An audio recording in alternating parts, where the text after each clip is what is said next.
Hello. It's me, not a Dark Souls channel. Remember when I was one of the main Dark Souls content creators? Yeah, I don't remember that either. So anyway, this is a video about Dark Souls 1. It's a game that's influenced a lot of people, ideas, and other games. Arguably for the worst in some cases. Although there's been a lot of games trying to replicate what Dark Souls 1 did, most have not been met with much praise. There's also been a lot of games that allege to embody the spirit of Dark Souls that seem to be doing the opposite. Much like the boss of Metal Gear fame, it has spawned many heroes and villains that all purport to honor the same legend, and then get it totally wrong. But do I know the correct intent of the legendary Dark Souls Prepare to Die Remastered Demon Souls 2-1? Let me put it to you this way. One of my little catchphrases is that if you aren't learning as you write, you aren't writing correctly. It's less about lecturing and more about exploring. To that end, this video is going to include my own vilification and lionization of the Soulsborne series and my perception of that process in others. Huh? In other words, just some thoughts about why people like the games for different reasons. In other words, no, I don't know, and that's the point. Let's begin! Personally, most of the reasons why I like Dark Souls 1 never carried over to the other games. Or if they did, those specific elements weren't done very well. Projection plays a big part in it. People find the same thing appealing for different reasons. Two people can appreciate a burger for its texture, or its taste, or its immediacy, and so on.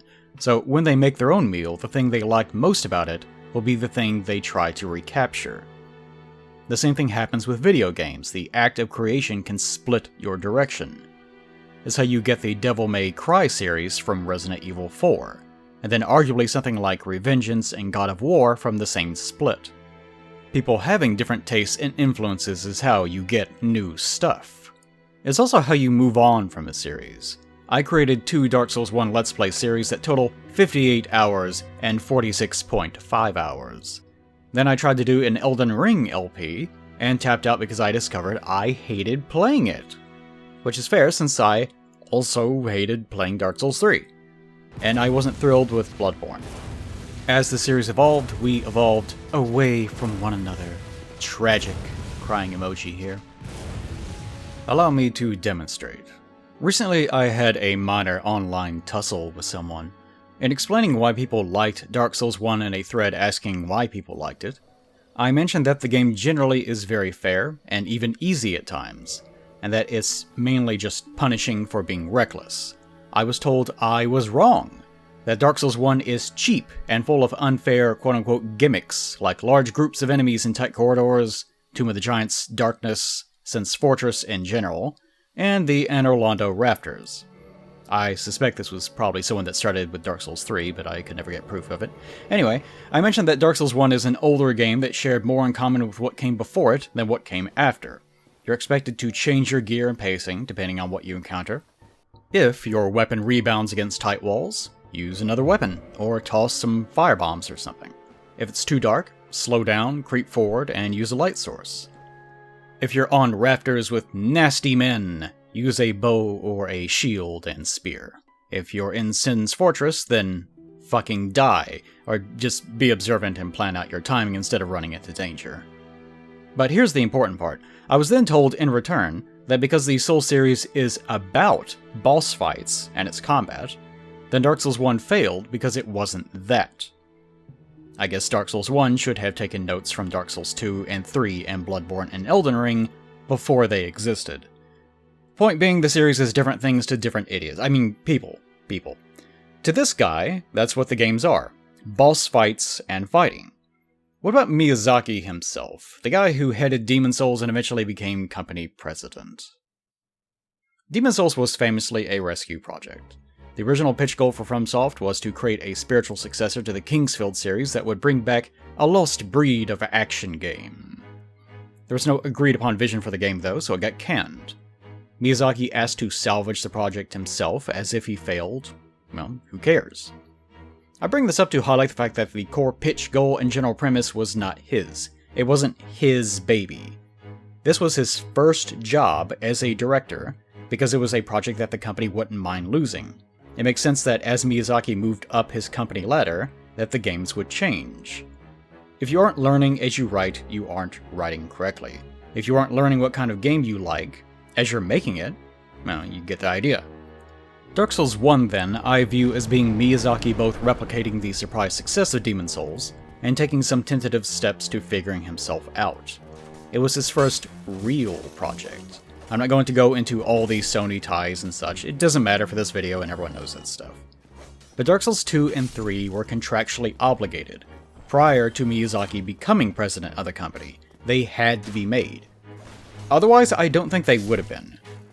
After Dark Souls 1 became a marketing staple, Miyazaki's first real passion, I think, was Bloodborne, and it's there I think you'll see more of the real Miyazaki. Dark Souls 2, of course, had almost no involvement from him at all. People sometimes forget how big the backlash about the second game, veering away from the direction of the first, was at the time. It was severe enough that Miyazaki would personally deal with the third.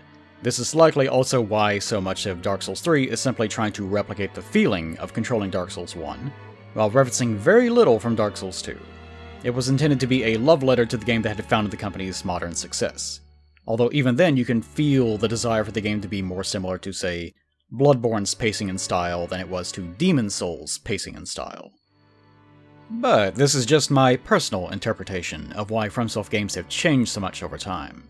That it was simply the result of a talented director doing his due diligence while fantasizing about something else. Even for the man that made the game, it may have not even reflected his own values. Meanwhile, there have been a lot of Souls-likes, or imitators, or inspired projects over the years. With each one you can feel which FromSoft game they're imitating, what they liked most about it, or at least what they saw as the element most worth copying into their product. While there's a lot of them, not many are on the same mountaintop. It's kind of funny. Back in the 2010s, people were lamenting that no one was making Souls-likes. No, I mean, stop, please. You think with so many people trying to emulate the success of one game, there'd be more success. A problem with a lot of Souls-likes is that they tend to emulate some surface-trapping element of the experience. Sometimes this is because the developer just wants the profit that comes from Souls games. Sometimes it's because the developer earnestly loves some aspect of it. I sometimes think of this as making a scarecrow versus making a golden idol. One is created lazily in mock for personal benefit, while the other is lavishly hyper-focused on glorifying some idealized version of something. My first thought is always the original Lords of the Fallen. Terrible game. It didn't seem to love the thing it was aping, even though it was arguably the first Souls-like. Blue screened my computer like 50 times. More importantly, playing it, you can tell what they thought the point of Dark Souls was. Being sluggish and weighty. And you also get the impression that they thought players were stupid for liking it. Scarecrow game. Coincidentally, the second Lords of the Fallen, a much better game by a totally different developer, has a much better understanding of the appeal of this genre, although its reviews are still all mixed. It was an idle game. A fair bit of its systems are replicated one-to-one with minor improvements. Hello, armor dice system. But there's a lot of negative influences it brought along with it. The obsession with limiting final weapon upgrades, the general grime and dirtiness of the world, the story trying a bit too hard to be cryptic and mysterious, and so on. There's a lot of things to criticize. But the most commonly criticized, I think, was its enemy placement. Anytime you see a door, you can well assume there's going to be an annoying little twat, either above the door, to the left, the right, hidden in some boxes, or T-posing under a bridge. And you're going to step through the door and get attacked by it the moment you enter. Usually just to get in some cheap, free damage. But sometimes scripted to push you off a cliff, because it's just so hilarious, you know?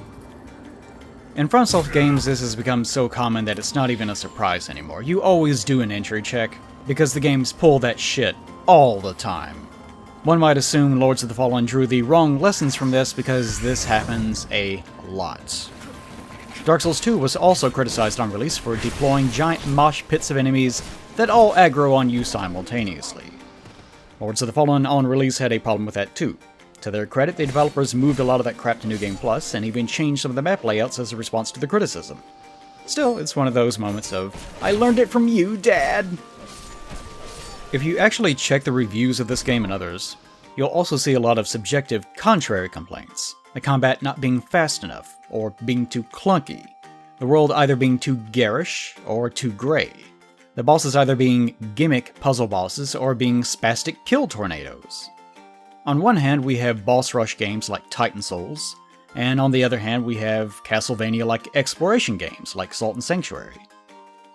So this is what I'm talking about. Different thoughts on the same thing branch out into new ideas, new genres. People perceiving the same topic in different ways results in different appreciations. Great. But why do these games attract so many people trying to fix them? Something I've mentioned before in videos about how to write or how to draw is the importance of participation. Readers and watchers get more invested in things if they have their own ideas to add to it. If you experience something you feel is perfect in a closed experience, there's not a lot to say about it.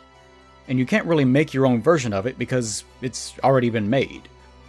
When new devs incorporate something they liked from another game, it's natural for them to want to perfect or fix something about the original. In a way, the more incomplete ideas or flaws in something that is otherwise fantastic, the more people end up talking about it.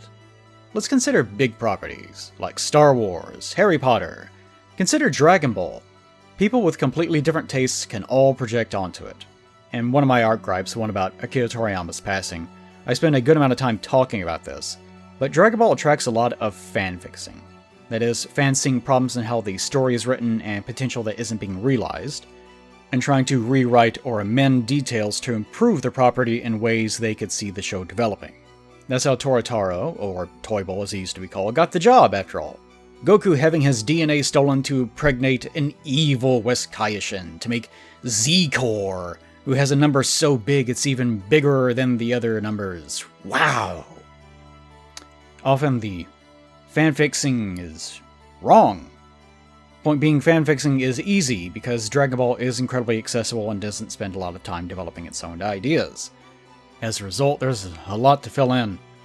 Star Wars fans have very different ideas on what balance in the Force is, whether the story should focus on Jedi, or bounty hunters, politics or adventure, Skywalkers or generic everymen. Harry Potter fans often debate whether these series stories are about magic or mystery, and why it's lost its footing so badly over time, if it ever even had it. Dark Souls was sort of like that. I think this is a good game with a lot of incomplete ideas and messy systems. Backstab fishing, the entire feast or famine parry system, poise as a concept, shields and stamina, upgrade methodology, the rudimentary weapon animations, the incredibly crude magic system, unwanted PvP invasions, awkward co-op play, monster variety, unfinished zones, the entire Covenant system, and so on and so on. And as with any design, the number of viable solutions you could come up with are just as numerous. Some people would expand those systems, and others would just delete them entirely. If you wanted to expand on weapon animations, you could end up with Bloodborne's transforming weapons, Elden Ring's weapon arts, or Neo's stance system. In my LPs, I explore the idea of a modular weapon system inspired by Vagrant Story, which coincidentally can be found in Lies of P. Different players, different values. Different developers, different solutions. But more importantly, it feels great to gripe about this stuff. Dark Souls 1 was a great game with a lot of imperfect ideas, and that made it a perfect foundation for other games to build on. Participation and projection is vital in creating anything. Miyazaki himself was replicating the feeling of reading English novels he didn't completely understand, so he projected other ideas onto what he could understand as a framework. That always reminded me of loving a song whose lyrics you don't quite understand, so it takes on a really personal meaning. And when you look up those lyrics or learn its original meaning, that magic is lost. Writer and director and actor David Lynch famously despises the idea of closure because, as he says, as soon as a show has a sense of closure, it gives you an excuse to forget you've seen the damn thing. Engaging with your audience and getting them to self-involve in your process is part of success. These giant successful properties weren't successful because they were perfect and complete.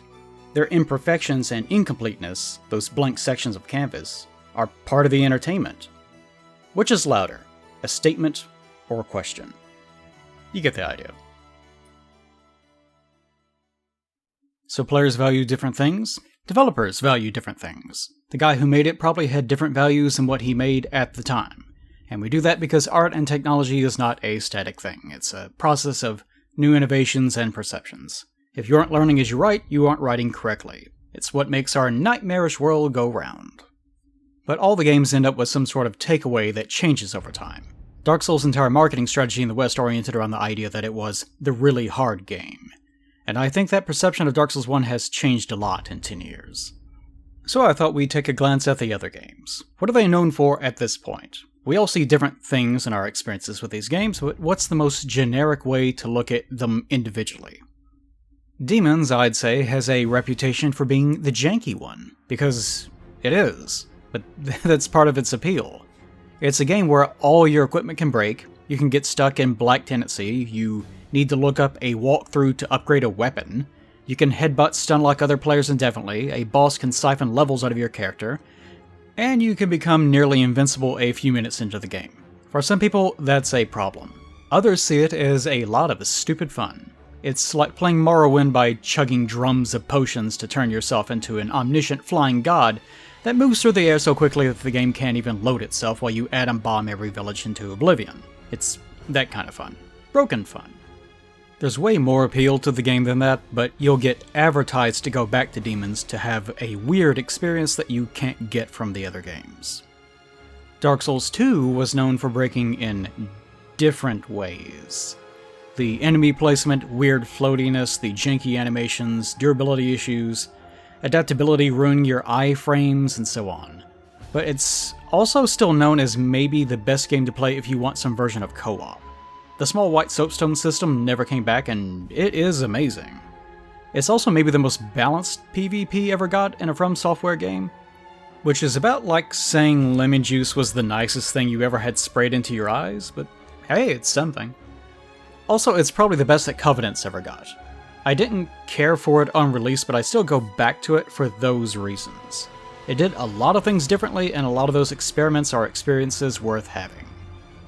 Bloodborne came between 2 and 3, but wasn't technically part of the series, still I'd mention the obvious. If you want style, it's Bloodborne. If you want speed and aggression, it's Bloodborne.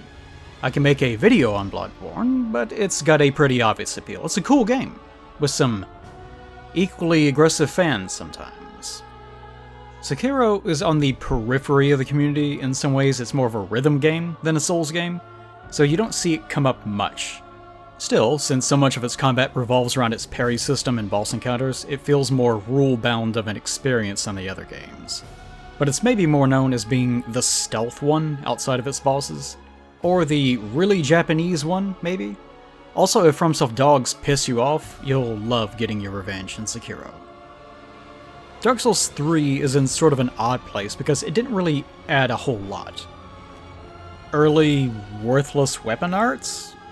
However, it was the last one, so it's the most graphically impressive. It also was the fastest of the 3 Dark Souls games, and that's very important to some people. The player base had gotten better at the format by the time 3 came out, so its difficulty was more oriented around speed and predicting rather than responding. I suppose if it's known for something spectacular, it might be its boss fights and the general feeling of combat. The boss fights one? I don't know how to describe it, but a lot of its boss fights are arguably terrible. When I ask people for their opinion on it, I almost always either get back that it's the worst one or the best one. It's divisive, and in many ways encapsulates this projection thing I'm talking about. Good or bad, it's the last one. Elden Ring sort of took over a lot of Dark Souls 3's appeal. It feels like Dark Souls after Miyazaki played Breath of the Wild. Its combat is more developed, and it has more bosses even if some of them are cloned.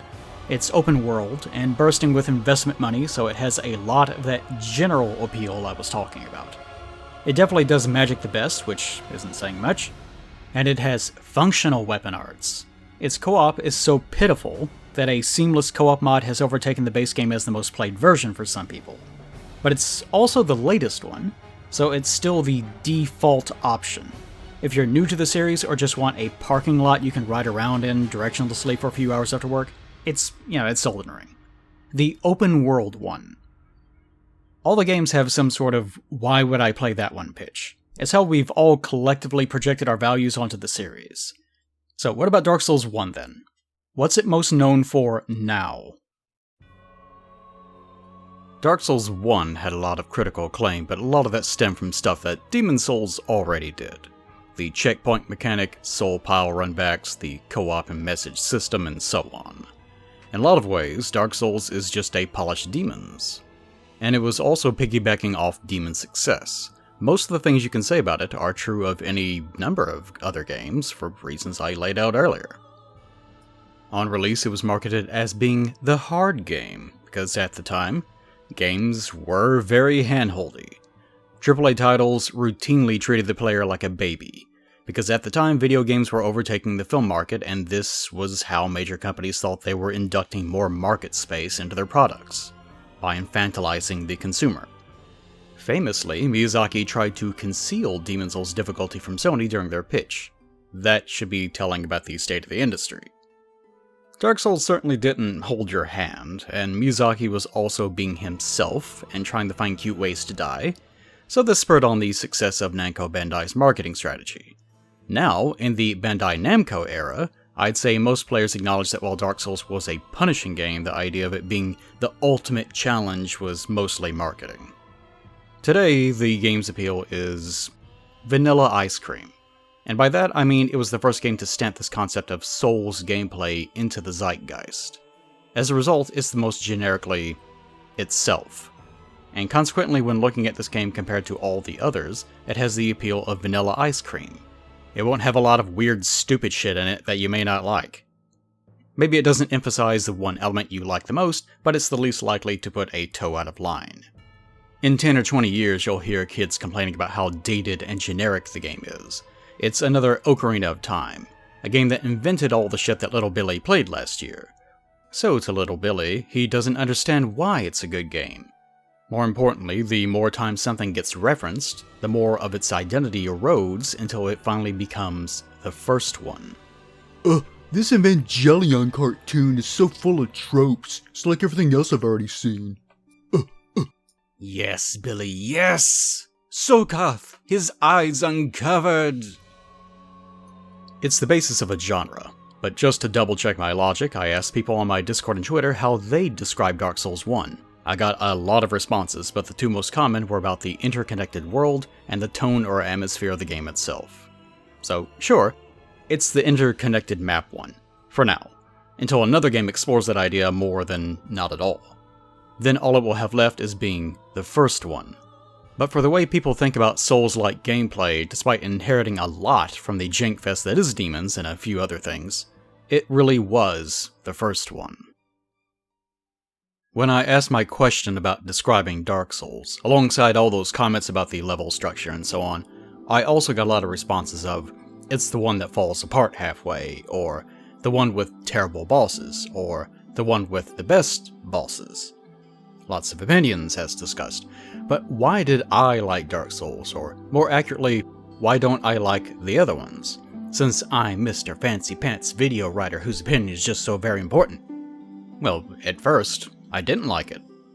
My first experience with the Souls games was actually watching an asshat streamer do funny invasions in Demon's Souls, and sometimes he'd do Dark Souls invasions that weren't as entertaining. It definitely also baked in the idea in my head that while the games looked cool and had a weird visual tone, they were full of trolly bullshit. And, yeah, I was right, they are. But it inspired me to procure a copy. Demons was a console exclusive, and I had pennies to my name, so I couldn't buy either of them. So I got Dark Souls via unique means.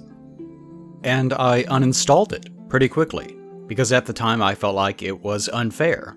After Asylum Demon trapped me in that first room, and a boulder hilariously crushed me on the stairs, and I got the crap kicked out of me by a throng of skeletons, I got the impression that the developer was more preoccupied with being a troll than being fair. To pass Mii's credit, I was correct. Miyazaki has gone on record saying he's a bit of a pervert that likes being killed in creative ways. To him, it's both hilarious and a thrill. He's a gaming masochist.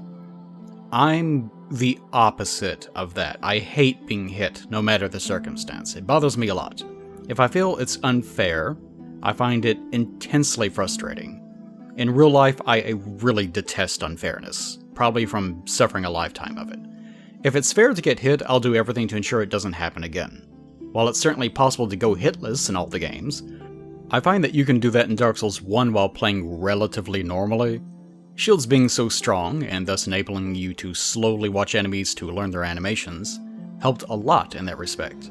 Today I rarely use shields because I have so much of the game memorized that I don't really need to, but I eventually decided to give the game a chance again, before it came to Steam.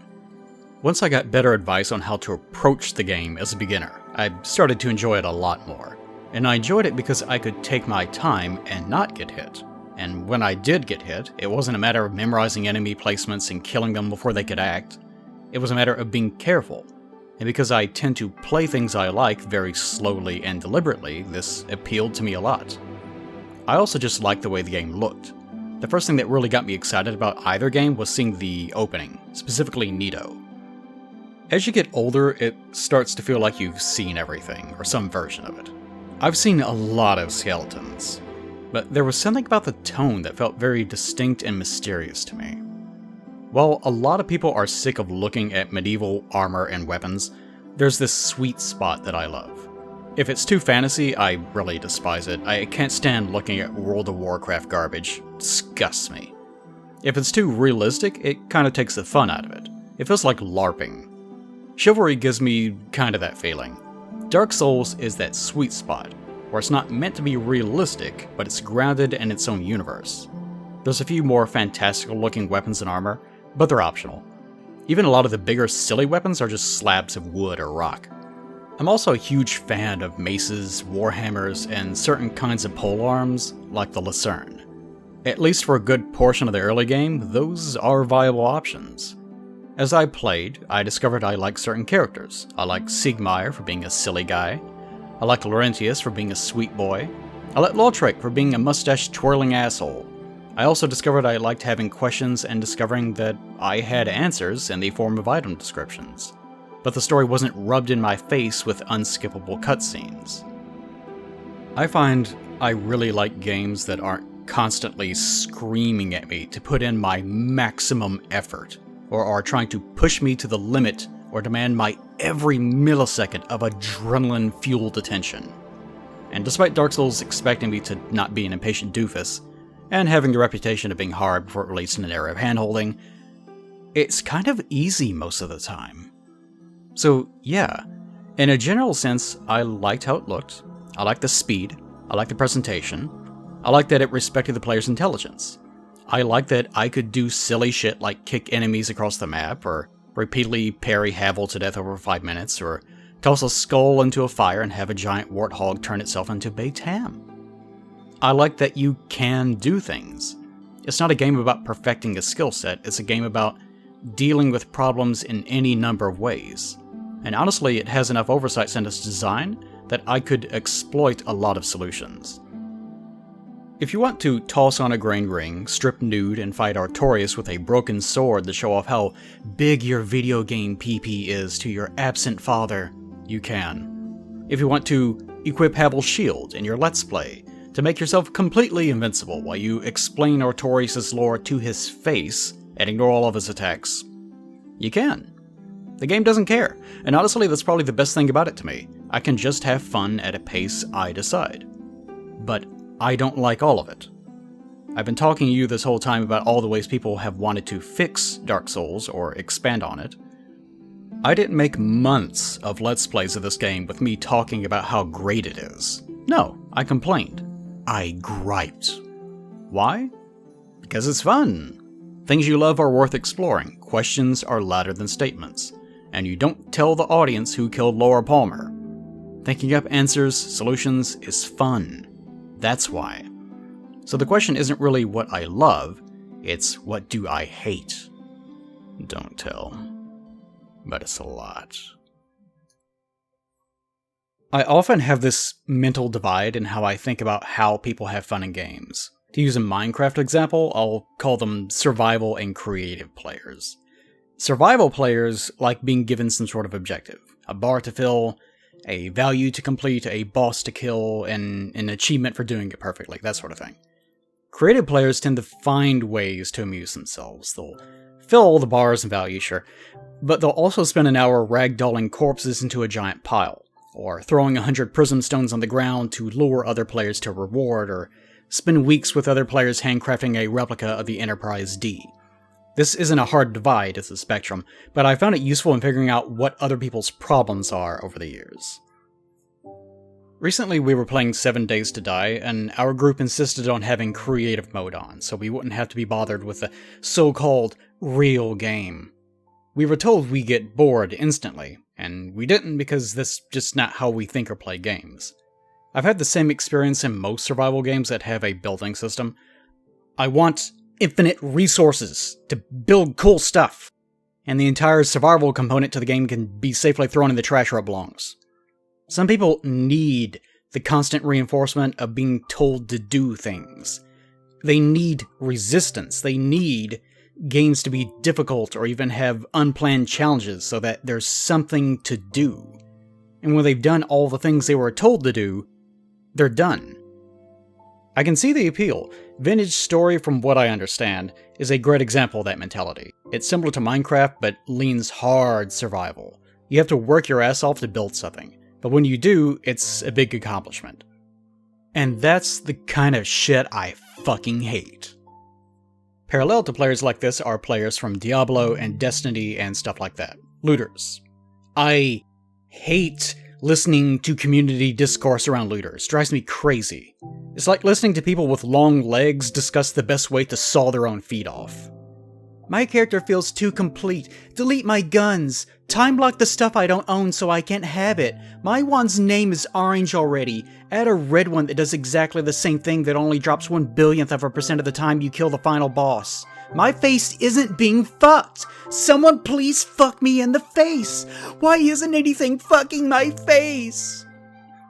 But I get it. They don't like things resolving. They want the game to tell them they always have a thing to do. The more influx their character is, the better they like it, because it's something to do. It gives them, the unthinking beasts, the direction that I, the perfect little angel, have naturally. Even if the thing they're doing is the same goddamn thing they've been doing for the past 2 years. I'm not like that. I will immediately turn all that crap off. If I can, cheat all those bars to max. Give myself the best weapons, armor, whatever possible, just so that it's done and I no longer have to ever think about it while I play the real game. And if there is no real game if you do that, then I never would have liked it anyway. Storytime. Back when Minecraft first came out, me and some friends were making TNT because I had the idea to make a fantasy castle floating above a lava crater, tethered to the edges with gigantic chains. Digging a map-sized crater with shovels was agonizing. Making TNT and trying to hollow out a hole was agonizing. So we figured out how to cheat more TNT in with network lag. And even this was agonizing. So after a week or so we switched to creative, and that was still too slow. So I eventually just used an external program to hand paint the dimensions of the crater and the island, which ended up needing to be so big that it barely fit in with the render distance. So you can see why trying to dig this crap out with a shovel wasn't going to happen. Then we loaded that block of data into the main map. After that, I hand-built the castle in-game in creative.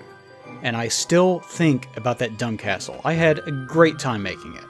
When I think about playing Minecraft normally, it makes me physically sick. This exact phrase comes into my head. What a waste of time.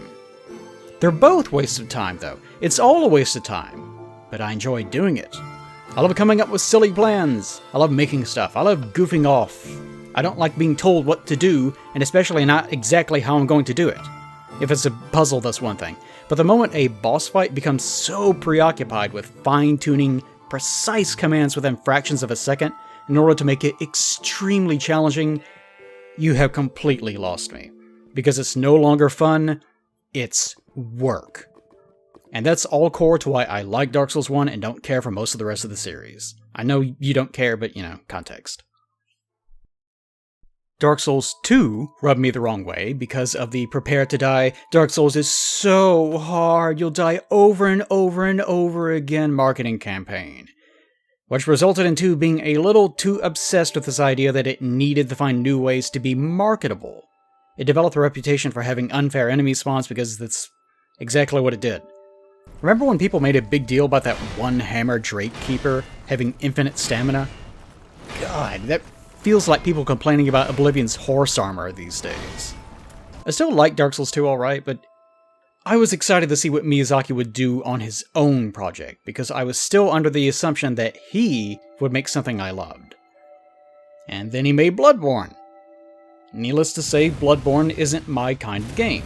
It's a game about speed and risk. It's a game where you're really meant to be hit. And it's also a game where your health bar technically exists, but in practice it's a 2 or 3 hit game. Compared to Dark Souls 1, where you could sometimes take 20 hits from enemies before needing to worry about using a resource. In Bloodborne, it's advisable to heal every time you get hit, no matter the damage. Which then means you have to stop what you're doing to go farm for health files, and then get into arguments with idiotic fanboys online on whether that's an issue or not. It also famously included a single shield, whose description says, "Shields are nice, but not if they engender passivity." Basically, if you play wisely and deliberately, you're a skillless little bitch. Just smash R1 and circle like a drooling animal. Wow, now you're a real gamer. But Bloodborne and I don't get along. It was years before I even saw what Sekiro looked like, so my next experience was Dark Souls 3, which at this point I didn't trust at all. And sure enough, there were a lot of flailing fast enemies you can't realistically react to. The game was hyperlinear, very focused on boss fights, and decided to completely upend the narrative of Dark Souls 1 instead of just being a prequel. It also added that goddamn blue Estus flask. I don't like it. I don't like 3. It's trying to look and feel like Dark Souls while trying to be Bloodborne. A lot of stuff just gets to me. Enemies have punishes for successfully getting into a position to backstab them, even though that should be a reward. Shields are barely functional, poise functionally doesn't exist at all, enemies are too damn fast to react to and do multi-hit air juggles on your character. The game does everything it can to force you to stand exactly where it wants, to force you to have the experience it wants. And it wants the experience to be as difficult as possible.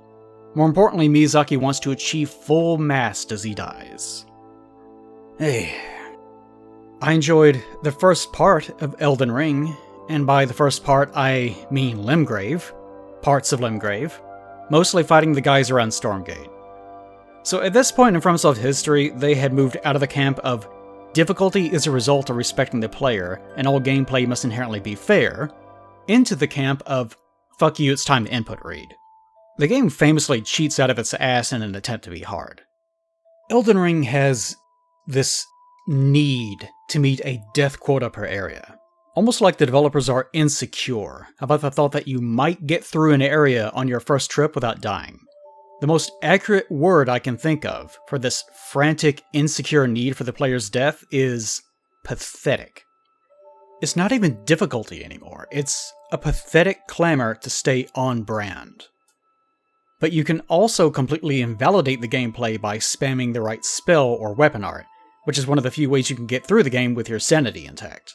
And the good shit is usually on the stupidest looking weapons in the world. I could also just sum up my thoughts on the combat with 2 words. Rune bears. Or alternatively, tree spirits. Or alternatively, take your pick. The game is full of this crap. Needless to say, I fucking hate playing Elden Ring. It's not a bad game, it's an excellent game. I just hate it. I only finished it by playing the seamless co-op mod with other people, and even then I realized that the stuff I hadn't seen was mostly just empty garbage anyway. I've explained before in other videos, like my Tears of the Kingdom review, that I don't like open world games because I find them to be undesigned parking lots. The gist of it, though, is that the maps aren't designed experiences. They're landscapes peppered with similar encounters you're meant to enjoy incidentally. They're made for people that only want to explore 10 to 20% of a map. Come home from work, waste a few minutes roaming around, then fall asleep feeling like you had a unique experience. They're good for that. So, example. Imagine playing a game and you look at your minimap, and it's just a snake. A hallway. I'm not talking about Dark Souls 3, worse than that. Pretty boring, right? You aren't doing any exploring, you're not even wiggling. Basically, you're in an airplane seat, a theme park ride at best. It'll probably be heavily designed, sure, but it's so restrictive. Unreal Engine games, am I right? Now imagine you're in some other game. You enter a hub area. You look up at your minimap. Instead of 1, 2, or 3 possible paths forward, it has 20. Personally, that would make me want to turn the game off, because now I'm going to need to establish all of their priorities. They all need to be mapped, but one might trigger a cutscene. One might split into more paths. Maybe they all will. Some might link back into themselves, or completely new areas. Some might close behind you and even lock you out of content. You just don't know, and it's going to take forever to figure out how to even begin. It feels miserable because you can't mentally compartmentalize the process. What was exploration has now become work. Open world, to me, is that feeling of being in a hub that's too large, times 100. Except there's not even disclosed borders to help you envision how to explore any of it. So you end up needing to mow the lawn, as I put it, and explore everything in rows and columns and hope you can stick to this rigid exploration pattern. That, to me, is work. Now, for people that love open world, usually they just wander off. They'll miss 80% of the supposed content because they don't care. And I've often found that the people most in love with open world games tend to also be the people most reliant on player-made interactive maps that just tell them where to go anyway.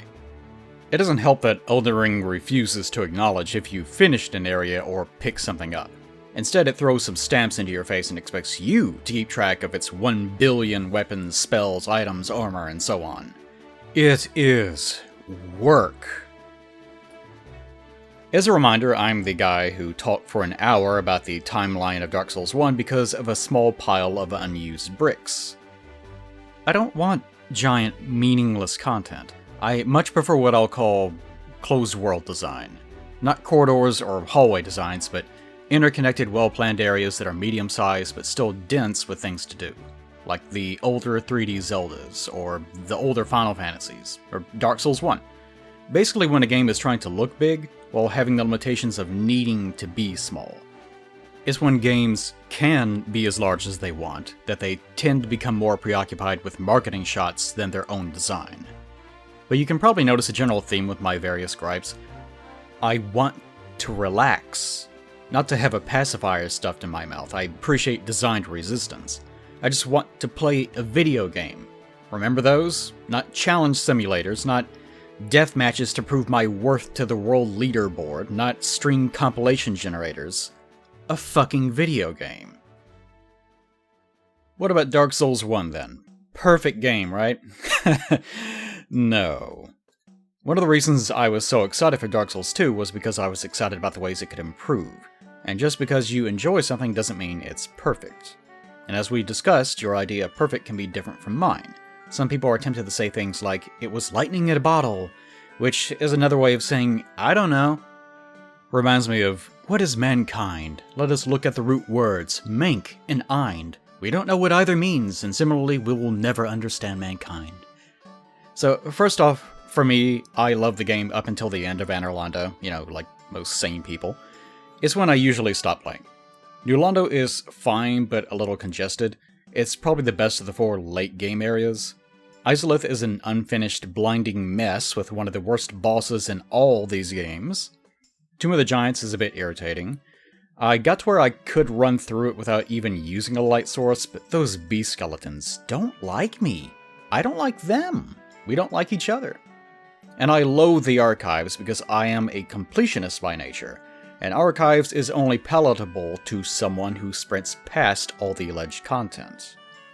More specifically, this is the part of the game where a lot of the basic mechanics and methods of interacting with the world break down. Things start breaking through your guard pretty easily. A lot of enemies are now unparryable, cannot be backstabbed, can face through walls, or just piles of copy-pasted mobs with no planning behind their placement. It's unfinished. It's easy to say that, but it begs the question, what makes the rest of the game feel finished? To me, the Undead Burg is a nearly perfect area. Very finished. And it's because enemy encounters are carefully spaced and planned around the environment. And more than that, there are multiple ways you can deal with all of them. It punishes rushing in without forcing you to crawl, and even rewards rushing past if you understand the level. And the individual enemies are all very slow and deliberate. It gives you plenty of time to space them out, fight them one at a time, exploit them, and even recognize an animation and respond to it. You can backstab them, parry them, block them, kick them off stuff, throw stuff at them to stun them, poise through their hits, and so on. Everything works. The game is easy. But you can make it hard by acting foolishly. That's why it works for me, and why it doesn't work later. The game narrows what it allows because it both wants to be harder, and because it's not as polished. And that's generally how I view Dark Souls. It's a hard game if you're stubborn or impatient. If you're flexible and cautious, enemies generally don't pose that much of a challenge. And it's the more poorly designed parts of the game that stick out as being contrary. Capra Demon, for example, sucks because you're not only given no time to approach the problem, but there's not many ways to deal with it anyway. Step in, hold up a shield, get flattened by Capra. Dodge, and get stun-locked by dogs. The first few seconds determine whether you win or lose because you're given no time or options. Good design hinges on both. That encounter is one of many things I don't like about Dark Souls, and there's plenty. Let me list so many that you become concerned about the length of the video. While I love that you don't have to heal until you've taken a lot of damage, the game overloads you with Estus charges. 20 is too much. Hell, I find 5 to be too much sometimes, since so much of the game is about defeating levels and not boss encounters. And as much as I like the speed of the game, I generally find heavy weapons to be a little too slow. At the same time, I find that small weapons drop off in usefulness as enemies get bigger and have more health. Sometimes they can't even interact with enemy hitboxes correctly. Weapons themselves have bare-bone depths, a lot of them are useless or only differentiated by a slightly different R2 attack, and sometimes their unique animations are so long or awkward that it effectively makes the weapon worthless anyway. I especially don't like that it's basically impossible to make a build without one of your ring slots being dedicated to the Havel's ring, because your base weight is just too low. Rolling restriction limits aren't set correctly, and the ring itself is just too effective. Rings, in general, have been an issue in all FromSoft games. Havels, and Favor and Protection to some degree, are just the most obvious problem children. Rings are basically style slots in the sense of creating more of an identity and personality to what your character does. They can be perks, or gems, or enchantments, or honorable affirmations to the queen, it doesn't matter. What matters is that when you make them, you can't make them raise damage. You can't make them nullify damage. You can't have them boil down to taking the most basic mechanics you use almost all the time, and then improving them. If you do, there's no longer any option or style, it's a right or wrong answer. You have to do the calculations to figure out if the prisoner's chain, or ring of the embedded, or whatever, is raising your numbers better than another option. Oh, I hate that shit. These slots should be some character-defining, oddball thing that you do consistently that other players aren't. Something defining.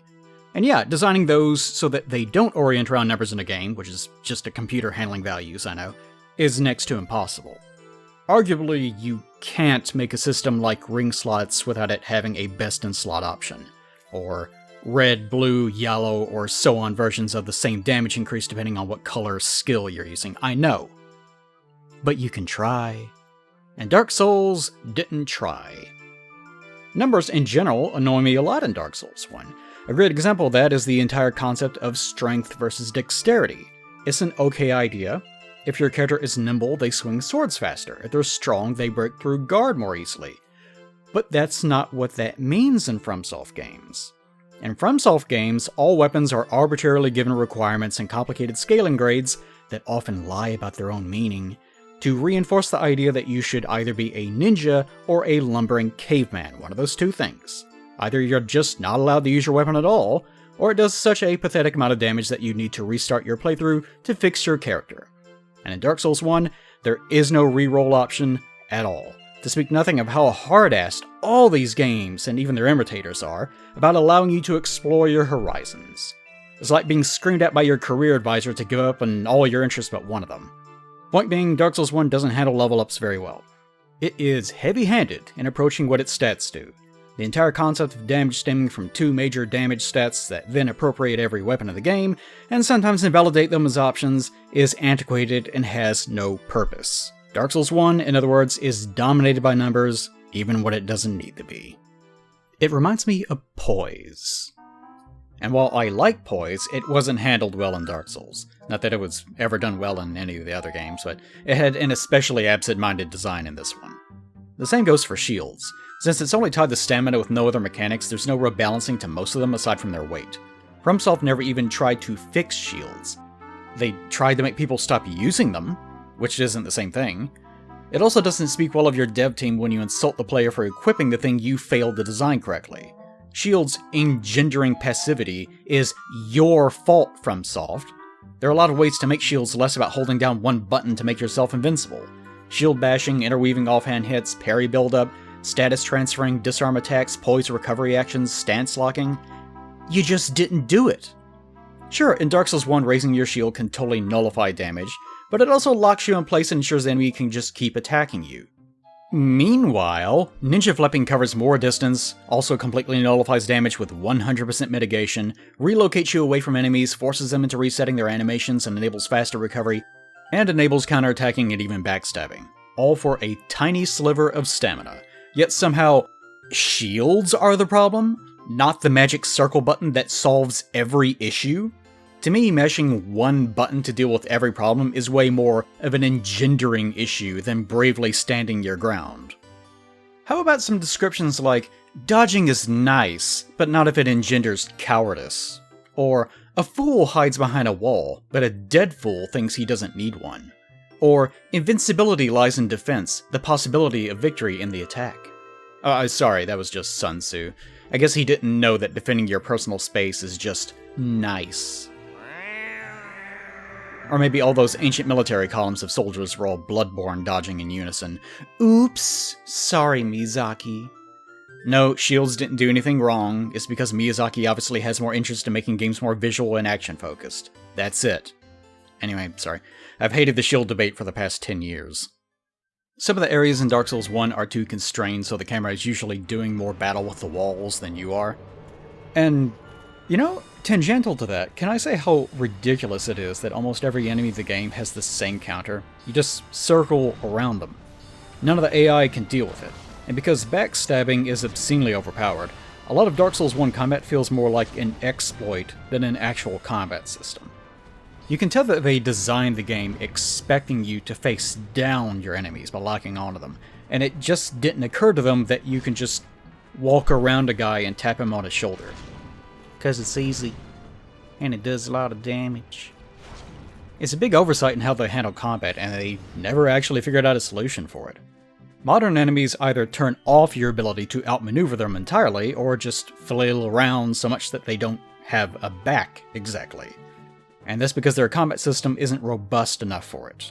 You aren't playing For Honor or anything, but you can tell it's something that they've never wanted to deal with. Remember backstepping? The thing you're supposed to do to exploit animation timing and distance, but it has no iframes to it? It's easy to forget that it's there, isn't it? It's arguably part of why their more recent games are way more obsessed with escaping enemies, one-hit kills, and giving you tiny windows of opportunity to hit things once or twice. It certainly obscures the lack of a combat system when 90% of a fight is repeatedly pressing B and waiting for your turn. And it all originated from seeing a Black Knight rotating to his left and watching him get hopelessly confused that you're not following the script. Anyway, I started rambling about that and lost track of my list. What the hell was I saying? Ah, yes. Upgrading your weapon is not as bad as demons, but still ridiculously convoluted with all the various types and paths. You have to upgrade your armor, which wouldn't be bad if you were just upgrading the slot, but no, you have to upgrade each individual piece. And you'll be discovering new armor every other minute. Same with weapons. You aren't upgrading the weapon class, you have to upgrade the weapon itself. So when you find a weapon that's basically the same exact weapon with an R2 you like, you have to restart from nothing. And because it's FromSoft, you're only given 2 final upgrade items in the base game, and only 1 if you mess up a quest. So if you decide that you enjoy using different weapons, fuck you and replay the entire game to get more. They're at least farmable, but the drop rate is 0.21%. FromSoft has this obsession with making you choose 1 or 2 weapons as your weapon, your special little guy that earmarks who your character is, your personal journey. Wow, you, wow. This obsession often makes me think violent thoughts about how to correct FromSoft, but that's unrelated. You can easily miss quest stages, items, and experiences with no warning. I know everyone shrugs at this because that's just how it is, but I've always hated it. I personally find no value in it at all. It just creates problems, and there are other ways around it while preserving the sense that the world is a living one. Again, they just don't try.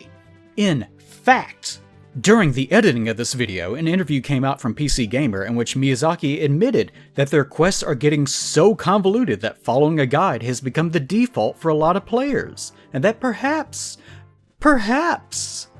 they went too far in a few places. No fucking kidding. Magic sucks ass, as usual. Most spells are just a bead of crap you pew-pew out of a stick, and the ones that aren't usually aren't effective. Sometimes they straight up don't even work on anything besides human players. You aren't exactly going to be able to do a bow-only run either. You can tell they didn't do a lot of balancing. There's only 3 statuses players can really inflict with weapons. Poison is almost worthless, and Bleed is only useful on bosses, assuming they're not immune.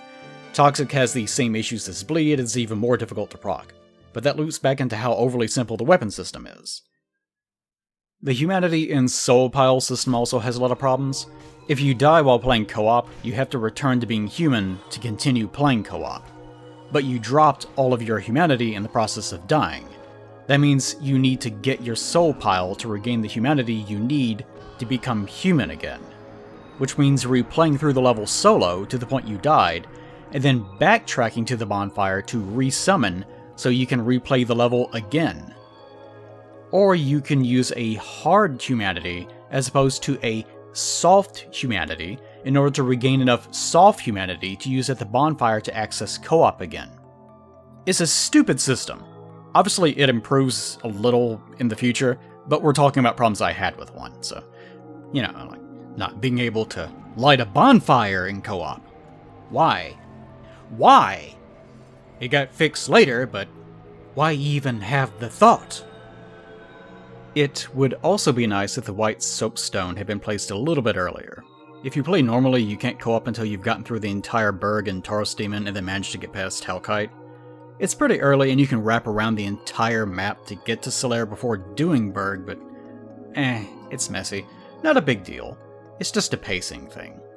Not as big of a pacing issue as not being able to get hold of boss weapons until Anor Londo, when a lot of players just stop playing. And even that isn't as big of a deal as something like invasions. I can make an entire video on the concept of invasions, unwanted PvP, and the toxicity that comes with it, but needless to say, I don't like them. I'm not going to debate it with you. I don't like unwanted player avatar versus player avatar PvP, that specifically. If you had to invade as a silly little goblin that just wants to steal socks or something, yeah, sure, go ahead. Actually, that's a great idea. Or you possess the bodies of different normal enemies and control them, and, you know, things like that. Fine. But another player character, with no limitations besides maybe healing, who's not playing PvE. They're not there in Miyazaki's fantasy of a player who's desperate for humanity and resorts to attacking other players to get it. They're prepared specifically for killing other players and nothing else. It's also in an area that PvPer knows already that the target is possibly seeing for the very first time. And they get to fight with the enemies.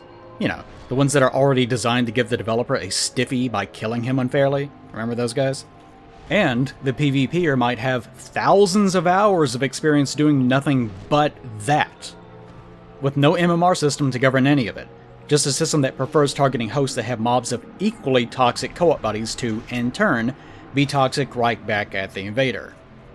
You can see why the series turned into a party game style mess of co-op gank squads standing around creating a toxic cesspool of assholes fighting other assholes, both of which are aching to have the most lopsided, unfair experience possible.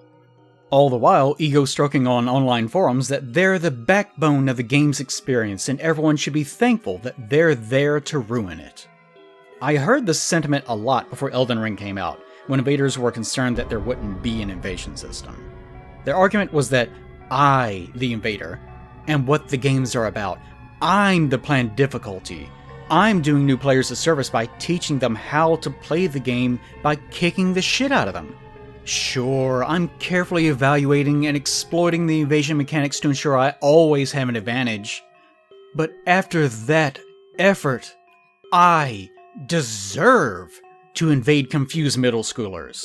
It doesn't matter if you're trying to play co-op with your friend. If you don't like me, go offline and never play with your friends ever again. Your gameplay exists to give me a pool of unprepared targets. And if they try to appeal to people who don't want me in their games, it will ruin the series. I'm not even creating a straw man here. This is exactly how I saw people online think and behave when they thought invasions may have been removed from the design. And it's because the role attracts a lot of entitled assholes. They know it's often unfair, that's why they're doing it. And it doesn't matter if you're one of the good ones or I never did that, I don't care. I've invaded too, it's fun sometimes, assuming you're not an asshat. I care about the design of the system, and the invasion system has always been dog shit that attracts entitled flies. That is its issue. The user interface and menus are also terrible. In addition to that, there are way too many items and your means of organizing them sucks. For example, you have stuff like Blood Red Moss, which cures bleed buildup, but there's only 8 enemies in the game that cause bleed, and most of them can't realistically proc it on you. And if you're panicking about build-up or cures, it'll usually take so long to find something in the menu that it becomes a waste of time anyway. You could have a hotbar full of items, but that just creates more interface clutter. It's good that the game has usable stuff to keep that feeling of it being an adventure, but the vast majority of it are things that you will never, ever use, and that's the problem the series never fixed. The same thing applies to magic spells and, well, every game FromSoft makes. You can have so many equipped that you end up fighting it like a Rolodex instead of just casting the damn spell. Other games like Lords of the Fallen or Dragon's Dogma know you just use a modifier key for this problem. Hold L1, press the face button, you're done. And hell, why not? Let's throw in needing to press forward and attack to kick or jump attack, and needing to hold down your shield button just to roll while you're running. Honestly, there's a million things I could list. Some got fixed, some got ignored. I know I've been griping a lot, and for good reason. For one, as much as I like this game, it has a lot of things to evaluate. And also, griping is fun! But enough fun. You'll note that most of my complaints are all mechanical. Not many complaints about storytelling, tone, the way the game looks or sounds. No, I love all of that. Remasters screws up some of it, which is why I still play on PTDE most of the time. The most common pocket example is usually bonfires looking like actual fire instead of Estus, which the remaster team didn't understand for some reason. Things like that. Point being, you can probably tell why I like the game and what my problems with it were, and consequently why I consider future games to be such a pain in the ass. But you can also guess why the things I value weren't things they kept doing. The subdued but slightly concealed story is no longer a surprise, so they resorted to making them more esoteric and convoluted. The interconnected map was likely incredibly complicated to perfectly align and keep consistent, so future games become incredibly linear, or in the case of Elden Ring, a massive, mostly empty expanse that doesn't need to rely on design.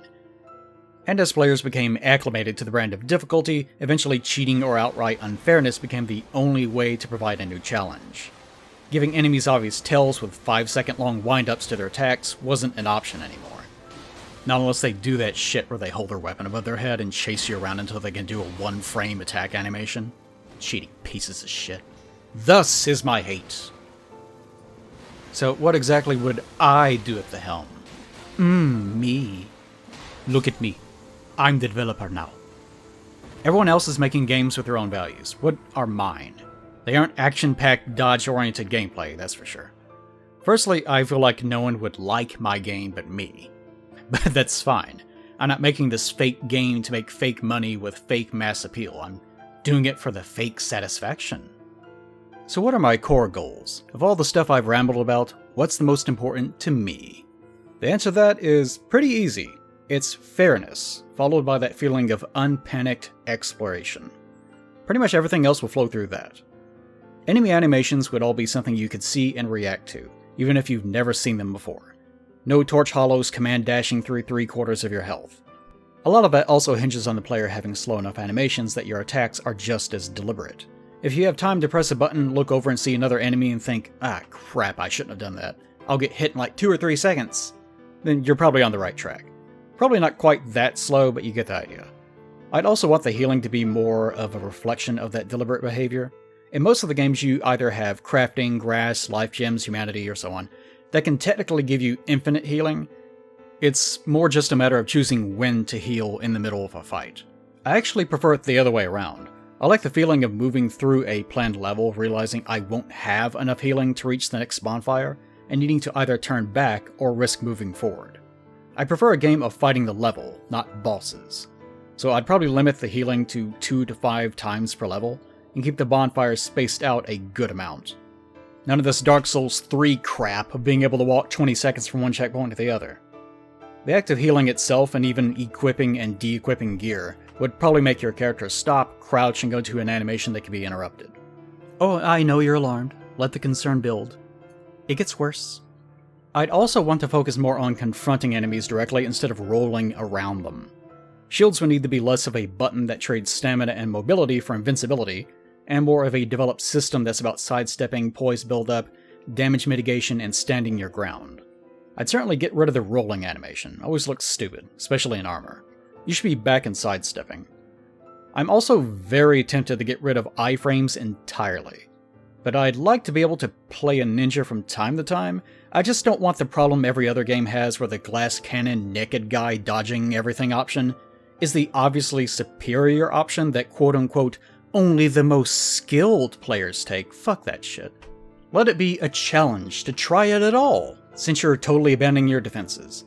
I'd have to work on its balancing a lot, but you can rest assured you would absolutely feel the contempt I have for action in these games. If I caught you actually having fun dodging enemies instead of confronting them, I'd probably pile a viral bomb of nerfs onto it until I could tell most people resented trying it at all. I imagine most people have reached the, oh god, I hate his game point. Good, good. I should then also mention how little I think of bosses. It's become a joke to refer to a lot of bosses as Artorias clone number 5 or so on, and that's because, well, it worked once and they won't stop reusing the same idea. It became the template for the more action-focused gameplay of the series. No Artoriases.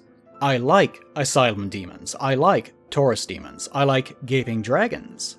Hell, I like Pinwheels when their health bars make sense, which is only if it's the first thing you do. I remember playing Bloodborne and disliking the game until I got to Witch of Hemwick. I looked it up on the internet, everyone else hated it. I liked it. I think it's the only boss in the game I do like. Miklash was almost okay, but yes, I hate all of Bloodborne's other bosses, and most of Dark Souls 3's.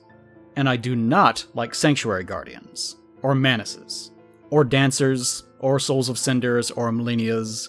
Radahn is a good boy though, post-nerf Radahn. Point being, any boss is going to be a simple end cap to a level, and not an ultra challenge you're meant to memorize down to its various subpatterns. I'd upgrade weapon and armor classes instead of specific weapons. I don't like needing an inventory full of thousands of weapons just to have 2 of every raw, crystal, fire, dark, candy, and rainbow item in the game. While I like having items, I'd also have very few of them and make them more important. It's one of the things I think the new Lords of the Fallen did fairly well. I prefer more Zelda items, less MMORPG inventory items. A transmog and die system would also be pretty nice. I could really get into the weeds with all the systems and encounters you could have, but I'm just aiming for high points here. The other biggin is the level structure. No open world, fuck that shit, and no hallway simulators. I'm not going to sit here and try to describe the methodology of level design for you, I draw for a living. I'm very aware of how much the design changes as you work on it. If you aren't learning as you aren't drawing correctly. But what I will say is that Dark Souls 1 continues to stick in people's minds as the interconnected one because of its map design. Without a master key at the start, you can go to Undead Burg, use a jump to fall into the lower Undead Burg, go down to New Londo, or head into the graveyard, into the catacombs, and all the way down into the Tomb of the Giants. With the master key, you can go, well, almost anywhere that isn't past the Golden Fog or Sin's Fortress. Maybe just as importantly, you can stand at Firelink Shrine and see Blighttown, the entrance to Great Hollow, the Hellkite Drake Bridge and Aqueduct to Undead Burg and Lower Undead Burg, and straight down into the Valley of Drakes. You can get to the first bell and see most of Sin's Fortress, the Burg, parts of Darkroot Garden, and so on. And it's not just a vague skybox painting of where something probably is. It's actually there. Sometimes you could even jump down into it. Dark Souls 1 feels like you're in an actual world, and not a series of levels, or a giant parking lot. You can't just throw in a few elevators and ladders and claim you're doing the same thing. You're not. It actually has to make sense and feel natural. The Firelink Shrine elevator is famous, not only for the "oh, I'm here" moment, but also for the "oh, of course I'm here" realization. Designing that kind of breathing, organic world isn't easy. It's not surprising that no one has earnestly done the same thing. It's not necessary, it creates all sorts of problems. Open world is a more marketable format if you are willing to accept those problems. And usually developers are far more concerned about, gameplay. In thinking about this while recording footage, I started noticing places that I couldn't reach. I know a lot of open world games market themselves on, if you can see it, you can reach it. But I realized that not being able to reach it is what makes a lot of places feel unusual or magical. I still get a lot of enjoyment out of seeing a cliff or a ledge I'm not supposed to pay much attention to, and trying to find a way to clip or jump over to it. It's even more interesting if you can tell the artist had some small idea in their head about what might be there. Even if you reached past that border, it won't exist anywhere but your own mind, but it makes the world feel larger when you imply that there's more to it without showing it. When you have total access to the world, it just makes it feel small or empty, and less magical because magic hinges on being unexplained and unexplored. Once you treat it as technology or explore it too intimately, the magic is lost. There's a guy on YouTube named Any Austin, love this guy, check him out, but he does these videos about unremarkable places in games. Sometimes liminal, but he describes them as in-between places, as in the areas between designed areas that exist only as a consequence. I love things like that.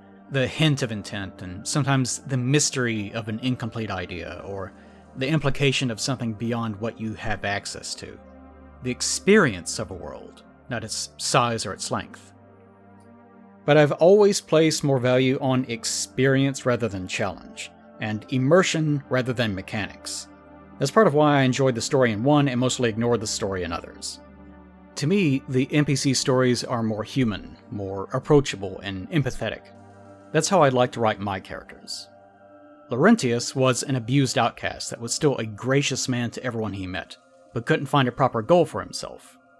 Sigmayr's entire self-image hinged on his bravery and ability, but without someone else to lead him, he felt like a burden and self-destructed.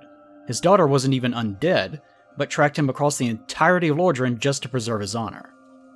Darkwraith Kirk was a monster who follows you, trying to steal your humanity, until you realize he was stealing it out of some sense of compassion for a monster that could not care for herself. The giant blacksmith had no concept of the complications around him and only wants to help. Go, or Ga, had totally detached himself from everything but his own nostalgia and spent his days carving stones to communicate his goodwill to future people who would never know his name. Notice their stories don't usually revolve around some ridiculous plot to gain godhood, grow wings, or gather eyeballs, or whatever. It's usually just people being people. Not all the stories are like that, of course, but there are a few good ones in future games. But point being, those are the kinds of things that I value in storytelling. The ridiculous convolutions of the main plot is just a background element that serves as the backbone to support human stories of people being people. Whatever the absurd main fantasy element of the setting happens to be, it should be useful in telling stories couched in a theme about something important to the writer. The writer in this case being me, so, Furries! Nah, just kidding. But as you can see, the value I found in Dark Souls is probably nothing like the value most of you found in it. That's how you get new stuff, but it's also how you lose some of it along the way. Recently, after a lot of Elden Ring DLC interviews, Miyazaki has admitted a couple of important things of note. The first is that, as I pointed out, he still doesn't really feel like he's made his perfect game yet, even if Elden Ring was close. The second is that he's apologized for people not enjoying the experience due to its difficulty, and admitted that he isn't good enough to beat his own games. He will use any resource he can to get through the experience, and rarely touches the games after they've released. The creative pain of having to evaluate mistakes and missing content prevents that. And he also goes on to say that as a player, he can't change the experience like he could as a director. One can draw a lot of conclusions from these statements. One is that he's trying to make his perfect game as a designer, not a player. As a player, he's not even playing the games. He doesn't know how to play the games as a lot of people play them. If you're a player and find the content is becoming increasingly theoretical in its fairness and fun, it's probably because its designer is designing by concept, not by practice. You might be thinking, if you don't want to engage with the experience after creating it, then why are you making it? If you acknowledge the difficulty is no longer fair, no longer fun, why is this still not the perfect game for a developer that doesn't even know how to play his own games? Perhaps you get the impression that Miyazaki doesn't have the time or inclination to play anything. And when he has said in the past that he enjoys dying in fun ways, what he really means is that he likes creating the cinema of an entertaining death. He has no interest in dying in a quote-unquote fun way. He wants to watch a fun way to die. In other words, he's not designing what he wants to play. He's designing in the same way a sadistic 14-year-old designs Mario Maker levels, just so that they can delight in seeing all those red death X's exactly where they hoped that they would be. And those are fair thoughts to have. But this is still the same man who fetishizes being punished, and even if he's not making something he wants to play, he's making something he thinks you want to play, because his marketing teams tell him you want that, and we do keep buying them. Prepared to Die never went away. Meanwhile, for Miyazaki, he still gets to create encounters that will result in hilarious deaths, except he doesn't have to be the one dealing with it. He just gets to look at the internal player analytics and laugh at how mad it's probably making you. And maybe that's the kind of experience he's wanted as a designer this entire time. I often hear from fans of FromSoftware games that it's clear the developers at FromSoft don't play their own titles, and honestly I agree. Personally, it's my feeling that the marketing of difficulty and largeness has, a long time ago, tainted the company. But the marketing power behind the biggest dog on the block, with the games people can't stop debating due to their theoretical design principles, and can't stop buying due to their marketing, notoriety, and brand, well, that's why this video exists, and why the games both keep getting better and worse at the same time. The titles are Flanderizing themselves. The traits most associated with prior titles as mimetic or zeitgeist milestones have come to dominate people's expectations for them. Meanwhile, the arguably more subtle, less pronounced, nuanced aspects that some once enjoyed exist somewhere else. Or not at all. Not until some future watershed game, like Dark Souls 1, gives everyone a breath of fresh air, and fans finally reject the branding and accept a wider cultural change in the market. Or not.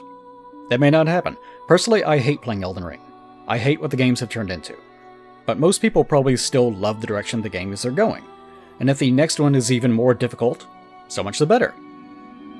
I made a joke in my Dark Souls B playthrough of a theoretical boss fight, in which you enter the arena, and a screaming, flailing, Bloodborne-style enemy gives you a single frame in which you're able to dodge its first attack as you penetrate the fog wall.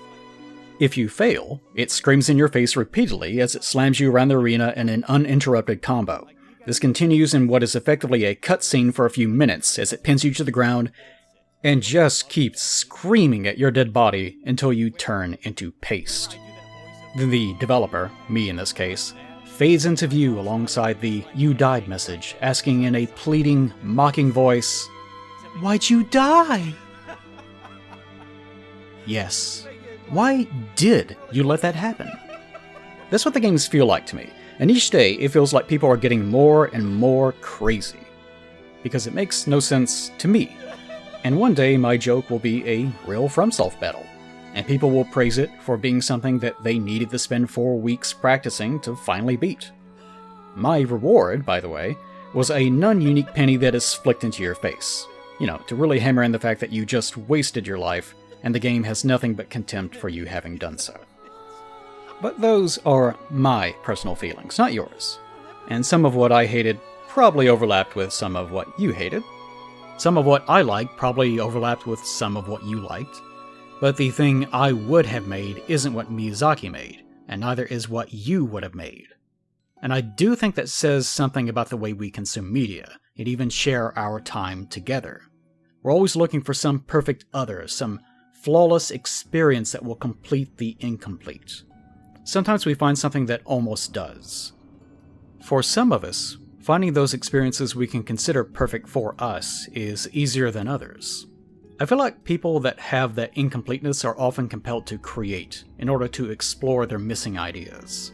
I know that's how it is for me. It's why I write and draw. It's probably why Miyazaki has to rescue what would become Demon Souls. So my final encouragement for you is to ignore everything I just said. Haha, already done, Eli. Yeah, I know. Ignore what I said and ask yourself what you most value from all of these games. And what would be the next step in exploring those thoughts, if there even is a next step. I'd wager very few of us are game designers, but use that creative energy to make something. Something that will piss off someone, and inspire them to make something to correct you. That's how you get new stuff. And it's also how you get disposable videos to listen to on the toilet or while you're working. Yes, I understand my market. Be critical, be kind. So long.